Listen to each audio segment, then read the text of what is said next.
dažreiz varbūt tas ir tāds jautājums, kurš tādos projektos ir lielāks ieguvējs.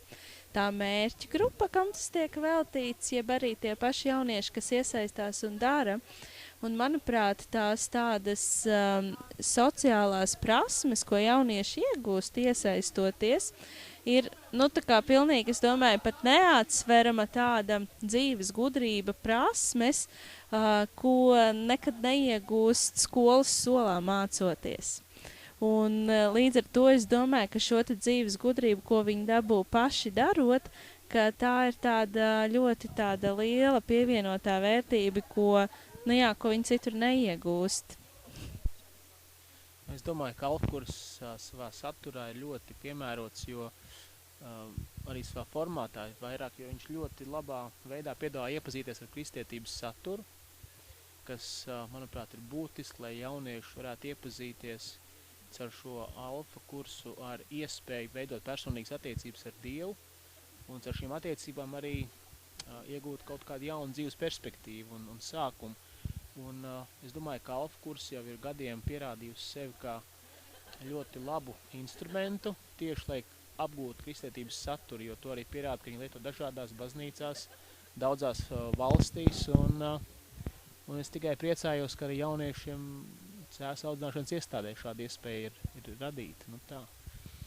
Manuprāt, tas ir svarīgi tāpēc, ka, lai vai kā jaunieši nebūtu tādi mūsdienīgi domājoši, jaunieši tomēr bieži vien domā ļoti stereotipiski. Un varbūt ir tā kā stilīgi teikt, ka es visu pieņemu un tā kā visam piekrītu un tā kā neiespringstu par daudz ko, bet tad, kad ir realitātē, tad, kad saskarās ar dažādām situācijām, tad tomēr tie stereotipi viņi kaut kur lien laukā. Un šādās situācijās, manuprāt, ir ļoti vērtīgi tas, kad jauniešiem ir iespēja savā starpā iepazīties un nevis iepazīt otru jaunieti pēc kaut kādas, tā kā sociālās piederības vai kaut kādu piešķirtā statusa. Viņi iepazīst jaunieti, un tad pat tā kā šodien te bija diskusijas kristīgie jaunieši, nekristīgie, kurš tad īsti ir kurš, jo beigās ir tā sajūta, ka mēs tā kā visi esam kopā vienā katlā un visi mēs esam vienādi. Tāds vispārīgs viedoklis par projektu. Uz jauniešiem viņš atstāja ļoti pozitīvu iespaidu, jo jaunieši projektā iesaistītos cilvēks no brīvības ļoti gaidīja. Un ja viņi neatnāk nedēļu vai divas, tad vienmēr jautāja, kur viņi ir, kāpēc viņi nenāk. Tāpēc, man liekas, viņiem bija ļoti svarīgi tā sajūta, kad kāds par viņiem domā, kāds pie viņiem nāk. Un tas dod ļoti daudz ko pozitīvu. Pirmkārt, viņi var parunāt vienkārši par to, kas notiek brīvībā, neskatoties ziņas, bet vienkārši parunājot ar cilvēkiem. Viņi var iepazīties ar jauniem cilvēkiem. Viņi var mainīt to domu, kad viņi ir slikti un pie viņiem neviens nenāk un viņiem dzīve ar to, ka viņi ir nokļuvuši cietumā ir beigusies, jo neviens ar viņiem vairs negribēs runāt. Tad tie, kas nāk no brīvības, parāda to, ka tā nav. Pat tad, kad tu esi cietumā, mēs saprotam, ka tu esi izdarījis kļūdu, bet tāpat tu esi pelnījis to, lai ar tevi runātos, lai tev kaut ko mācītu, lai ar tevi iedraudzētos, arī to pašapziņu pacelt mazliet. Man liekas, sabiedrībai labums ir no kaut vai no tā, kad ir kaut viens jaunietis, kurš ir nonācis cietumā un kurš tomēr ir pārdomājis to, kad zākšana un visādas kriminālās darbības ir vienīgais veids, kā viņš pasaulē var izdzīvot, ka viņam nav draugu un neviens viņu nesaprot. Un ja viņi satiekās šeit cietumā, šeit slēgtajā vidē ar citiem jauniešiem, kas iedod viņam sajūtu, kad visiem ir dažādas dzīves un nevienmēr vieglas, bet tu pats vari izvēlēties, kāds tu kļūsi, tad tas ir viens likumpārkāpējs mazāk pēc tam, kad viņš atgriezīsies sabiedrībā. Viņam nebūs arī vēlme pēc tam izdarīt likumpārkāpumus atkārtoti. Es neteiktu, ka efektīvs bija varbūt aktivitātes, bet tas, ko es redzēju, kas ieslodzītajos jauniešos radīja nenormālu prieku, ka viņi varēja piedāvāt savas aktivitātes, savas spēles, un tie jaunieši, kas nāca no brīvības, uzskatīja tās par labi esam, un kad iesaistījās un spēlēja, līdz ar to viņi jutās ļoti, ļoti noderīgi. Jo viņi ir pieraduši, ka viņi pie viņiem nāk un visu kaut ko uzbāž un uzstiepj un māca, bet ka viņi var arī kaut ko iemācīt. Un kad visi var uzspēlēt kādu viņu mīļo spēli, un viņi var izplānot, kā tā spēle tiks vadīta un novadīt to spēli, tas bija viens no lielākiem ieguvumiem. Tad, kad es sāku rakstīt projektu, man likās, tas būs nenormāli sarežģīti, ka tas būs traki un es neko no tā nesaprotu.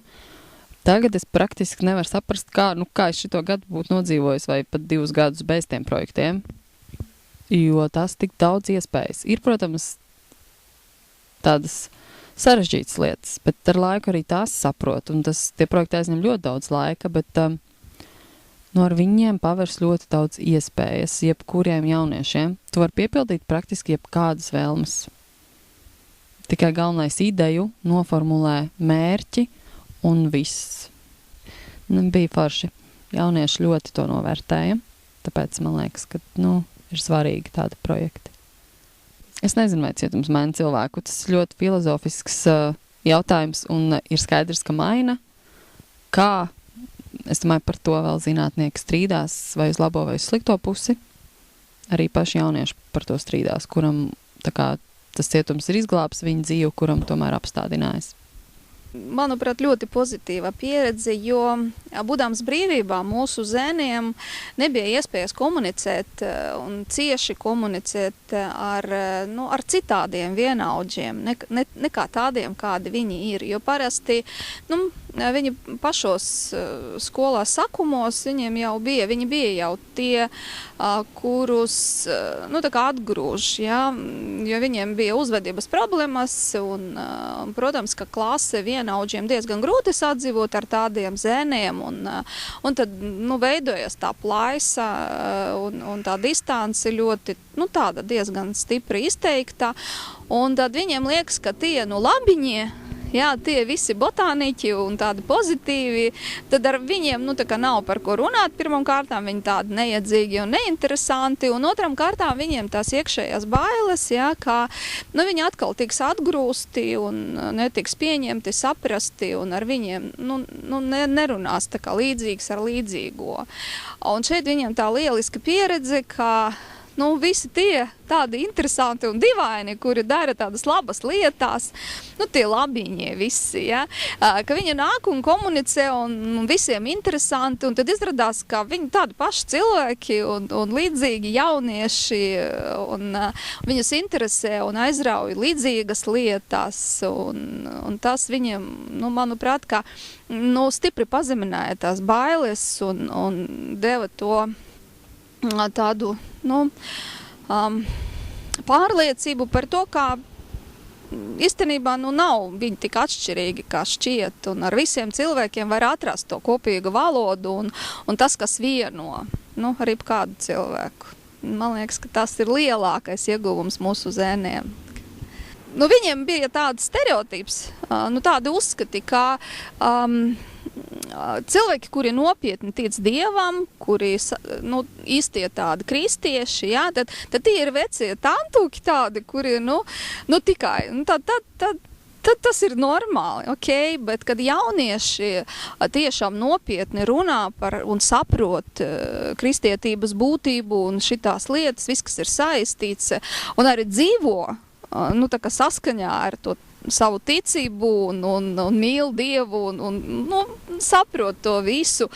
Tad viņi man teica, runājam, it kā tā nāc, tādas simpatiskas meitenes, interesantas, absolūti izskatās, ka tādas normālās, un pēkšņi viņi sāk runāt par Dievu un tādas lietas, ka Dievs ir galvenais viņu dzīve, un es tāds skatos un domāju, kā tā var būt.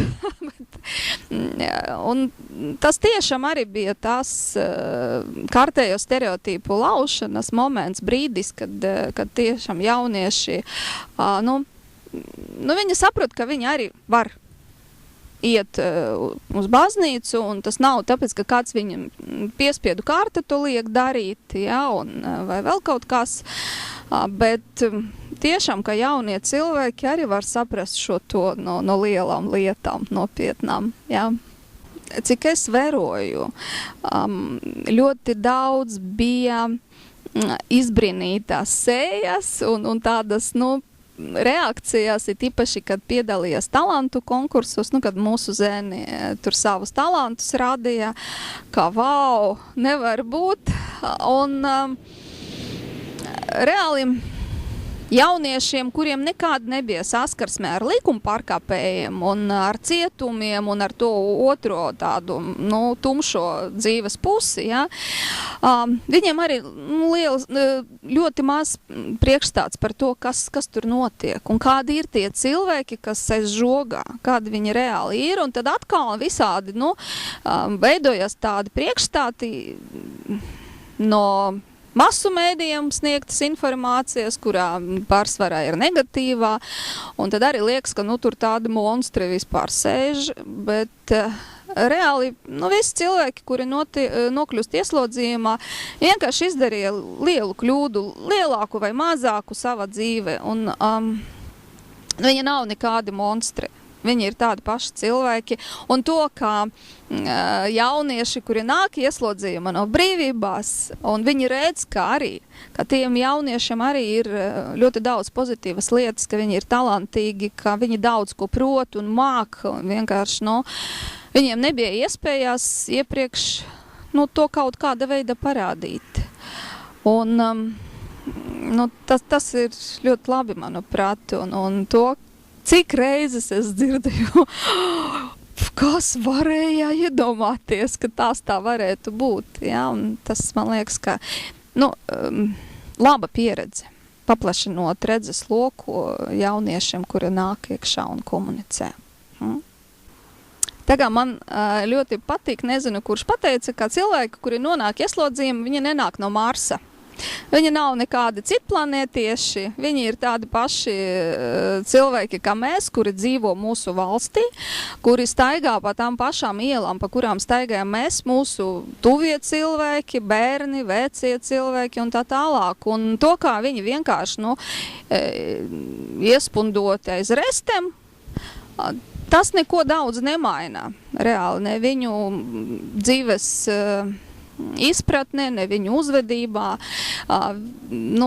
Vienīgi, kas var mainīt viņus, tā ir saskarsme ar citiem cilvēkiem un cita pieredze. Nevis tāda, kāda viņiem bija iepriekš, pirms viņi nokļuva ieslodzījumā, bet ir jādara kaut kā savādāk, ja mēs gribam savādāku rezultātu. Un manuprāt, sabiedrībai būs ieguvums no tā, kā šitiem jauniešiem, kuri ir gan aiz restēm, un kuri iznāks pēc tam un brīvībā dzīvos un iespējams strādās, un viņiem arī būs tā pieredze, ka darīt pozitīvas lietas ir arī ok. Tas ir labi, nevis tāpēc, ka tev maksā, nevis tāpēc, ka tev piespiež, bet vienkārši tāpēc, ka tu gūst gandarījumu no tā, ka tu dari kaut ko labo. Un viņi arī mācās apliecināt sevi ar pozitīvām, labām lietām, kas noderīgi sabiedrībā, citiem cilvēkiem vienkārši, jo kas ir sabiedrība, ir tie paši vecie ļauži, tie paši bērni, jaunieši, cilvēki, kuri dzīvo, katrs atsevišķs cilvēks, mēs visi veidojam to sabiedrību. Arī šitā savstarpējā komunikācijā visiem jauniešiem, viņa maina tos uzskatus. Un man liekas, ka arī to, ka nav tāda negativisma no tiem jauniešiem, no to jauniešu pusi, kuri ir tādi pozitīvi un dara visādas labas lietas, ka viņi iespējams citreiz saskaroties kaut kur brīvībā ar cilvēkiem, kuri vai bija ieslodzījumā, vai dara kaut kādas lietas, kas ir nelikumīgas, viņiem nebūs tāda negatīva attieksme, viņi būs gatavi pasniegt to palīdzības roku, vismaz, viņiem būs arī tā izpratne, ka tajos cilvēkus arī ir kaut kas labs. Un vēl man bija ļoti interesanti runājot ar jauniešiem, kuri gatavojas atbrīvošanai, un tad es viņiem jautāju, ko jūs plānojat, ko tu plāno darīt tālāk, kad atbrīvosies, un tad, šitais bija pirmais gads, kad es sadzirdēju vairākas tādas atbildes, ne tikai, kā viņš ies tur strādāt, mācīties un vēl kaut ko tur iegādāsies dzīvoklīs, tur ģimene, bet daži saka, nu, vot iešu sarkanā krustā, tur piedalīšos pasākumos, jo tas diezgan interesanti un man patīk, jā. Nu, manuprāt, nonākšana aiz restēm jebkurā gadījumā maina cilvēku, viņa ietekmē cilvēku, jo, respektīvi, tie ierobežojumi, kas notiek cietumos, es tagad nevaru pateikt par pieaugušo cietumiem, kā tur, kas viss notiek, man grūti spriest, jo es tur tajos cietumos neesmu strādājusi, man ir tikai tāds attalināts priekšstats par to, kas tur notiek, nu tādas formālas lietas, bet attiecībā uz mūsu jauniešiem, ja, mums ir ļoti daudz tādu piemēru, kad jaunieši tiešām mainās. Un it īpaši labi to var redzēt, kad jaunietis pie mums atrodas gadu un vairāk. Un tad pilnīgi nevar salīdzināt to jaunieti, kurš atnāca tāds maz mežonītis, jā, pie mums. Un viņš pretojās visām, viņš pretojās kārtībai, viņš pretojās tam, kā viss ir saplanots un viņam ir jāpakļaujās, jo viņam, nu, nav attīstīta tas sociālās iemaņas, ka tiešām, tāpēc viņa arī ir cietumā, ka viņa nespēja pakļauties kārtībai, kuru nosaka kāds cits, nevis viņi paši. Jā, viņi dzīvo parasti ļoti haotiski un tad arī tā atrašanās mūsu iestāde dod viņiem iespēju, nu, tā kā, spēt attīstīt to spēju savēju, tas iemaņas, pakartot savu dzīvi un sakartot viņu kaut kāda veida. Un tas ļoti ietekmē, un, protams, ka mums ir tādas iespējas cietumā diezgan labi ar viņiem strādāt. Mums ir dažādas programmas, mums ir projekti arī, piemēram, kā soli pa solim tas projekts, pie mums arī apmeklē mūsu iestāde, arī citas sabiedriskas organizācijas. Un tad, kad mūsu jaunieši dzīvoja brīvībā, viņiem vienkārši tā dzīve bija tik haotiska, viņi vienkārši dzīvoja tādā plūsmā, kurā viņi nokļuva, un visu, tad tur viņiem nebija laika vienkārši apdomāties un pāanalizēt, kas ar viņiem notiek, kas notiek viņu dzīvē, kas varbūt ir vērts mainīt, kas ir labs, kas ir slikts. Viņi vienkārši, dažreiz aizdomās, bet viņiem nebija laika to pāanalizēt un riktīgi papratot. Un šeit, atrodoties cietumā, viņiem tās iespējas ir. Protams, ka tas notiek, tāda tikai pārdomu līmeņi un varbūt tur spriedumu kaut kādu maiņa, dzīves uzskatu maiņa. Un tad, kad viņi nonāk brīvība, protams, tie, kuri nonāks tādos pašos apstākļos, viņiem būs ļoti grūti dzīvot savādāk. Ja? Pārsvarā kardināli mainās tie jaunieši, kuri mainā vispār dzīves vietu, mainā vīdi parasti, tie, kuriem bija iespēja aizbraukt uz ārzemēm, strādāt, un tad pilnīgi viss mainās. Un tad viņi arī pavisam savādāki. Viņi labi iekārtojas, veido ģimenes, pavisam savādāk dzīvo.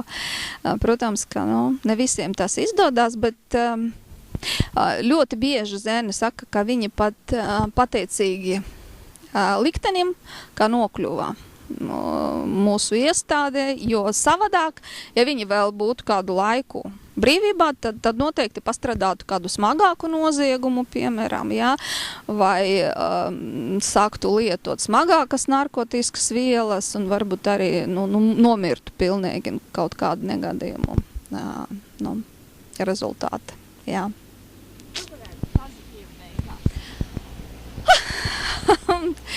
Pozitīvu. Man ļoti patīk šī projektā to, ka vienmēr bija kopīgas aktivitātes viss tikšanās laika, jā. Un tāda gaisotne bija ļoti gaiša, ļoti tāda nepiespilēta un tāda diezgan, ļoti pozitīva, ļoti radošā un foršā. Nu, es gribu novēlēt jums, lai tajā turpinājumā arī tikpat labi viss izdotos. Un zeni, mūsu jaunieši, viņi jau tagad, nu, man liekas, ka viņiem grūti iedomāties, ka tagad nenāks vairs neviens, jā, ciemos, viņi jau ik pa laikam tā tad soli pa soli mums beidzas, jā, tā kā nenāks, nu kā, nu tad neko, kā viņi vispār vai kādreiz nāks, un man prasa ik pa laikam jaunieši, tā kā mūsēji, nu kā tad būs, vai tur būs kāds turpinājums, vai vēl kaut kas, tā kā viņi gaida.